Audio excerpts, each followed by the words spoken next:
Thank you and welcome to the show today. We're fortunate to have with us to talk about overcoming negative attitudes and conditions, Pastor Kay Walker, who will give us some information relative to his background, education, and experiences. Ms. SBrown, Minister SBrown, who will also talk about some of her experiences from her book, From Prison to Praise. And of course, Mr. Ricky Waller, who will give us some information relative to how to overcome addiction by dealing with his book, Still High.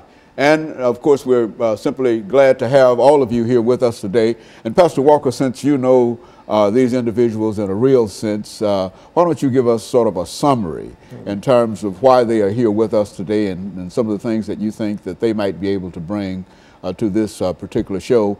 And then after this first segment is through, then we'll go through the background education for each of them, and then we'll have them to talk about some of their experiences. All right, Dr. Haney, thank you once of all again for allowing us to be on the show today.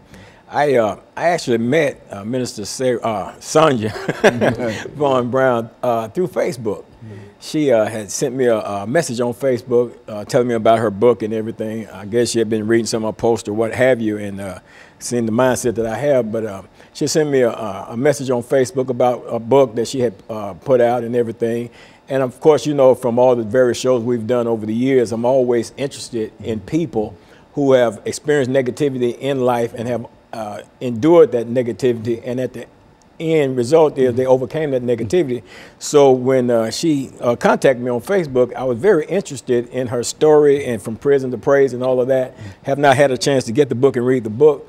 But first thought I had was, man, I need to see if I can get you on Comments with Dr. James Haney. So when that became possible, that's when I had contacted her about coming on here, and I'm glad she decided to show up and come out here today. And, Very good. And then, of course, Minister Ricky Waller, I've been knowing him for a few years here, and a very good friend of mine, you know, that minister of the gospel of Jesus Christ, doing some serious work out there in the community, in the streets, trying to redirect the pathways of some of these young guys that's, you know, trying to, you know, maybe trying to experience the path that he has experienced and has overcome in his life. So, and that's what brings us here together, just to let the world know, basically, you know, who these people are and what they're doing. Very good. And of course, let's start off with you, Minister Waller, by having you to give us some information in reference to your background, education, and experience. And Ms. Brown will, Minister Brown will do the same in terms of her background, education, and experience. And by that time, we should be out of this first 6-minute segment of the show. And then we'll come back and we'll start with you, and we'll have you to talk about some of your experiences dealing with overcoming negative attitudes and conditions. Let's do it from that perspective. I want to thank you for allowing me to be here, Dr. Haney, and my good friend, Pastor Kevin Walker and Sister Sonia. I thank God for this opportunity. I grew up in West Nashville, and I was a young man that I was interested in sports. I loved sports back then. And I went to high school. By the time I got to high school, I mean, I went there and I was already unaware that I didn't even know who I was at that time. So that's just a little briefing of growing up, and before I knew I was in high school, and then being captured, being innocent out there in the world. Man, it's amazing what being transformed can do for you. And so I'm just glad to be here to share some of the things that would be beneficial to others as a result of what I've been through. Okay, very good. Minister Brown, let's have some statements from you in reference to that, and then we'll have this first break, and then we'll come back and we'll deal with it. Dr. Haney, I want to also thank you for having me on the show, as well as Pastor Walker invited me on. But I grew up here in Nashville, and then at a very younger age, I moved to Murfreesboro, where I went through some various changes as well.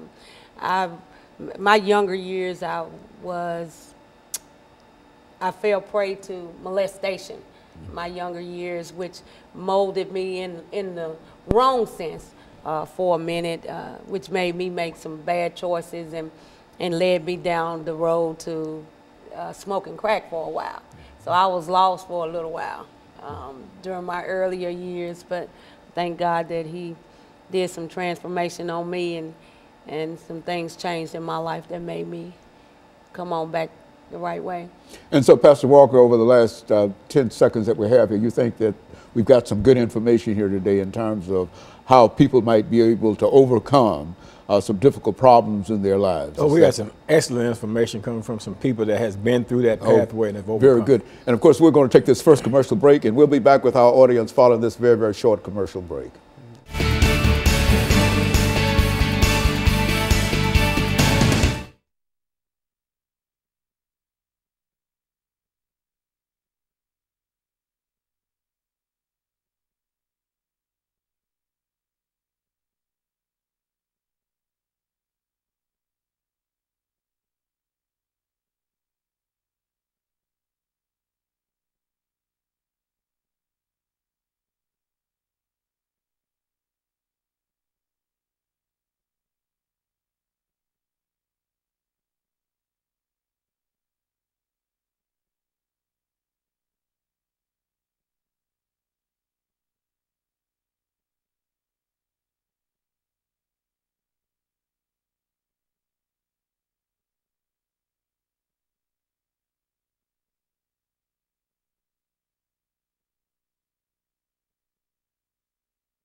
Thank you, and welcome back to the second segment of the show for today.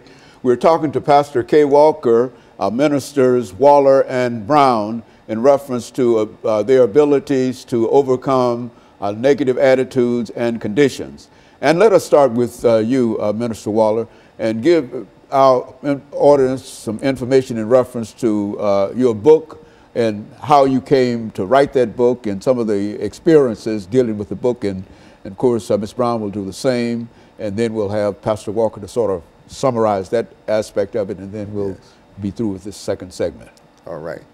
What happened with me with this book, when it came out, it was as a result of me overcoming the lifestyle that so many people are caught up into, and that is the street life. The street life is a trap that I didn't fall in, I didn't walk in, I ran into it because it was so attractive. And it's amazing of the things that a person can see and could desire it, such as I did as a little boy playing out in the yard with my basketball, just as innocent as I could be. And I saw guys standing on the corner, and they looked like they was enjoying themselves. They were styling, they were profiling, they was laughing, they was celebrating what they were doing. But they had no clue that there was a young boy watching them that happened to be me. And no matter what I was doing in the yard, I continued to watch them, and I was playing with my ball. I continued to watch them, and I got better with my basketball. And I became so good with the basketball that I thought maybe that's what I would pursue. Little did I know the power that I saw with what they were doing was more stronger than the basketball I had in my hand. And so the game fell in my hand, and I would say that because it's a trap. And I ended up taking over the community during my era, and people started to follow me, and they all ran into the ditch as I did. But God brought me out, turned my life around, and from being addicted for 20 plus years of my life, and now I've been delivered for 22 years. And it's good to tell somebody that you can come out. So this book was placed in motion. God ordained the book, And I just want to say to the people out here that's in the world that there's hope. Yes. And I wrote this book and it says my heartfelt dedication to the people that I understand. I understand the people that are in a trap. I know what it means to be locked up in your own community. And this is without being behind bars. I was locked up in my own community, entrapped. And thank God that one day came that I got out of it, and it was only through the grace of God. I'm gonna say this, and I know it's not easy, but it can be done. I had got so out of control, and I still had the basketball in my hand, but now I'm a supplier of my community. And so as life moved on, make a long story short, I ended up on 16th and Joe Johnson. I come off of 40th in West Nashville. Ended up on 16th and Joe Johnson one night, and the Spirit of God spoke to me, which I didn't even know. And told me to go to church. And all I can think about was going to church just as I was. So I'd been up all night, and so when the morning sun came out, I just ended up going to the church. I put me a suit on, and I went on up into the church. But the thing about how I went, I brought my trouble with me, because I used to hear people say trouble wouldn't last always and things like that. So I brought drugs with me to the church and did drugs in the church and things like that, because the pain was so severe, I was willing to try anything except what I've already been doing. So that's just the take about this book, man. And I thank God that he inspired me to write this book so it can help a generation of young people, as Pastor Walker was saying. You know, he's a very good friend of mine. I'm very inspired by what he has done before me. And it calls me to just continue to push on, because he spoke about God a lot. And I knew then, I said, now here's a man that speaks about God no matter who's around. Right. And I was inspired by that, because when I was on drugs, I used to do drugs everywhere I went. I mean, that's just the way, it was a way of life. I did it every day. I was addicted. It had control of my life. That's why they call it a controlled substance, because it will control your life, or at least that's what it did for me. Okay, Ms. Brown. Yes. Minister Brown. Thank you, Dr. Haney. I too, my book, I wrote my book for therapeutic reasons, and to let other people know that no matter how far down the wrong road you go, God's arms are long enough to reach you. And me, I was molested as a child by a family member. Then I married at a young age, 16 years old, and married to try to get out of the house, and happened to marry a pedophile, and he impregnates my 13-year-old babysitter, and the baby born on my birthday, and so I was too young to deal with any of that. So I was emotionally scarred, and turned to crack myself, and I smoked crack for almost 15 years and went down the wrong road. But it's amazing that no matter how far down the wrong road you go, God will still have his hand on you. I knew at a young age that I was supposed to be one of God's preachers. But I couldn't figure out, when I would get high at the crack house, I would sing His Eyes on the Sparrow, or I'm Still Holding On, and would scare people, because I liked to read the Bible when I was high, that sort of thing. But I didn't know that God was just instilling some things in me to take with me once he delivered me. So even in writing the book, you know, I got cut off from my family. A lot of my family members didn't like the book for whatever various reasons. But the thing about it is, God taught me a long time ago that we all go to some kind of prison. The enemy comes to steal, kill, and destroy. And he do that by setting up all kinds of prisons for you. Emotional prisons, financial prison, relational prison, you know, getting unhealthy relationships. And of course, a financial prison, living from paycheck to paycheck or no paycheck at all. But what God taught me was, no matter what type of prison the enemy set up for you, the key to any prison is your praise. So my book is set out to show somebody else that you can be molested. You can be married to the pedophile. You can have a crack addiction, whatever. But when you turn it over to God and let him transform your life, he can make a mess into a masterpiece because he did it for me. I am now 19 years clean off crack.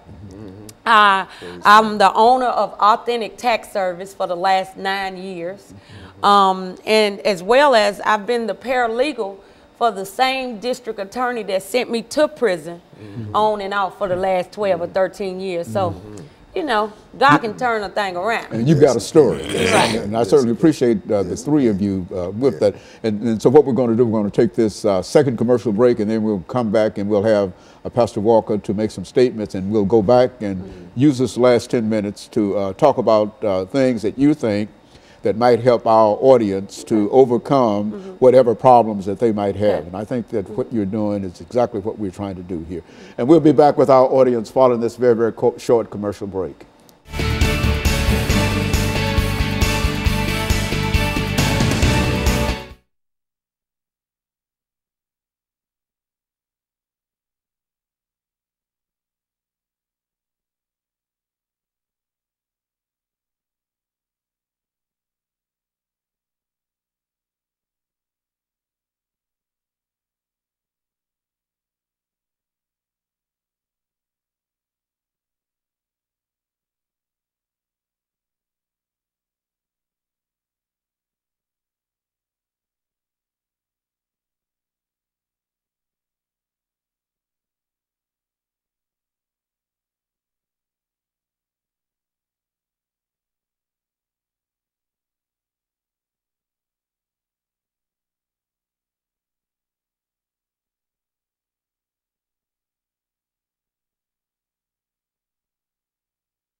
Thank you, and welcome back to the final segment of the show for today. We're talking to Pastor Kay Walker, Minister Brown, and Minister Waller in reference to overcoming negative attitudes and conditions. And let's see, Pastor, let's start with you by having you to make some statements in terms of some of the things that we've already talked about, and then we'll have Minister Waller to give us some information, and then come back and let Minister Brown end it for today, because I think she's got some extraordinary kind of information that's chilling in a real sense. Let's start with you then. Dr. Haney, you know, a lot of times people that get caught up in these various types of traps in life, they caught up and they don't realize that there's a way that they can overcome them. You know, of course, my own story, you know, people know, you know, no shame in my game about my 17 plus years of drug addiction and being set free from it for 28 years now, because God's power, you know, stepped into my life and broke those chains of bondage. And to know that there, not only myself, but there are countless numbers of others who God has stepped into their lives and broke the chains of bondage, you know. And a lot of people don't realize, you know, especially like in Minister Waller's situation, he was addicted to the lifestyle of selling drugs before he got addicted to the actual drug itself. That's it. So there's an addiction that goes along that a lot of people don't even realize, that they're just addicted to that lifestyle of making money, the fast money, making so many thousands of dollars a day and stuff like that, that it's so hard to break those chains. I mean, prison has a way of breaking it for you when they put you in there. Now you go from $1,000 a day to 17 cents an hour, you know, working in the prison system. But, you know, but the reality of it is that a lot of people are entrapped, and that's why we have shows like this so that people can understand that there are people that have gone through what you've gone through, and they have not despaired, they have not given up hope, but they have actually made a decision, turned their lives to God, and allowed God to guide them through the processes of life and bring them to places that many of us would not have even imagined when we was caught up in the midst of our madness that we would ever arrive at. And that's why it's so great to have people like this to come on here and to share their information, share their stories. And I don't want to take up their time, so I'm just going to be quiet. Okay, Minister Waller. Okay. Yeah, what I like to say about this particular high, because most people love to get high. After trying it one time and like it, that's it. Once a person tried and like it, it's a possibility that they'll try it again and again. So it took one hit for me to try. And after doing it for all those years, and God knew that I loved to get high. That's what I like about the God that I serve. I didn't know him, but I had to try him. And he introduced me to this high. He said, Ricky, I have a high for you. And if you don't like it, you can always go back to the one that you love the most. Well, what God showed me, that he knew how to set me up. See, I've been set up before by the enemy, and he broke me down. But God also can set you up. And he know that one particular high that I've been looking for, I wanted the one that lasts the longest, the one that lasts 24 hours a day, 7 days a week, 365 days a year. That's the high he introduced me to. And the word says, oh, taste and see that the Lord God is good. And that's what happened. I had that taste. And so once he gave me and instilled that high into me, he realized that there's so many people that love to get high that I thought it was time for me to introduce them to the greatest high of them all. And that's why it's called Still High. And I love this book because it is here to help others. And once I got finished with it, I rejoiced because I felt like that somebody might be able to get information that will help them instead of being afraid of. Try something like this. It's good for you. It'll work. I haven't seen anything that can top it. That's the only thing about this high. I haven't seen anything that can match it. It's like, why would I have to go looking for something that I already have? That's right. That's what happened. The drugs beat me down so bad that I thought I was going to use the rest of my life. But let me say this. It all came from me watching somebody else. So we have to be mindful of what we do in front of others. That's right. I had a cousin that used to do drugs, and he didn't mean no harm. But he needed someone to go in the bathroom with him while he tied the sock around his arm, and just so happened, he chose me to do it. And I got excited about it, because once I tied the sock around his arm, he would take his instrument out and take some water and put it in a top, put the powder in it, light a match up under it, and I was excited about what I saw. And then when he drew it up to fix it, to get ready to shoot it in his arm, he would tell me after he stuck the needle in his arm, he said, now loosen the sock. And then he would push it in, and then he would take it out and turn around and look at me. And this is what he would say to me: don't you never do this. And I'm thinking, why would you say don't never do something that it looked like you're enjoying? And all I could think about at that young age is that one day I'm gonna get a chance to do that. Well, I grew up, he went to prison, he came back out, he would go to prison and get back out. And finally, this time he was in prison when the drug ended up in my hand. He sent me a letter and said he heard about I was using heroin. I didn't know what I was gonna say when he got back, because he didn't stay very long. He was a thief. They don't keep you very long when you go out stealing. So, but anyway, when he got back, I shared with him, I said, yeah, I'm doing it, but I'm not doing it the way. I never stuck a needle in my arm, but I snorted it for all those years, and it gave me the same result. It beat me down. Right. Yes. Mr. Brown, Minister Brown. Well, from prison to praise, I just want everybody to know that whatever prison you're in, just learn how to praise your way through. The book is actually available on Amazon or Barnes & Nobles because it's very anointed, because I've been through so many different prisons. Like I said before, the molestation and everything. But the good part is about where I am now. Because I learned how to praise my way through. I'm an entrepreneur.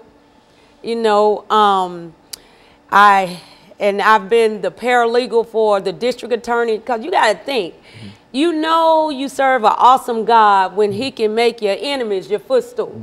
The same district attorney that sent me to prison is the same one that I was working for. And still do some work for from time to time now, as a matter of fact. But that just goes to show when we learn how to praise our way through, God can turn some things around for you. Because life will try to beat you down and make you think that I can never do any better, that I'm so doped out that this is all, or even the things you talking about, watch what we do around other people. Even when we've heard so long, you're going to grow up and be just like your daddy. You're going to grow up and be just like your mama. Well, the buck stops with you. Any generational curse that has been bestowed upon a person, we cast that out. Because when you learn how to praise, you can praise your way through any prison that he done set up for you. And there was a lot of things in my life that I had to overcome. Even with me opening my business up. And I feel like I'm pretty successful. I've been open 9 years. I own a tax office, and it was amazing because in order for me to get my tax office, I had to turn in my fingerprints. And I knew that my fingerprints wasn't no good. But the same district attorney that sent me to prison wrote a letter about my integrity. Wow. And sent that in appeal because they turned me down at first. You know, the woman saw my fingerprints. She was like, you can't open no tax office. But whatever God had for me is for me. That's right. So my old boss, Attorney John Price, love him dearly. He wrote a letter and appeal to the IRS on my behalf. And they overturned the decision and allowed me to open up 9 years ago. And I've been going strong ever since. I think we do about 1,000 tax returns a year. So, and I'm the best at it. Let me tell you. That's why I named it Authentic, because I'm the real tax place. But people need to know that God can turn some things around. He can turn some things around, but sometimes we get so, the world beats us down so that we think that we can't do any better, but I beg to differ. No matter how far down the wrong road you go, God's arms are long enough to reach you. Pastor Walker, let me thank you for bringing these individuals by here to talk about overcoming. And I think that the information that they are given is information that can go very far in terms of helping others. And I think that they've been an inspiration not only to themselves, but they've been an inspiration to me as well as my audience this morning. And so let me encourage our audience to tune in again next week for another informative edition of Comments. Thank you and good morning.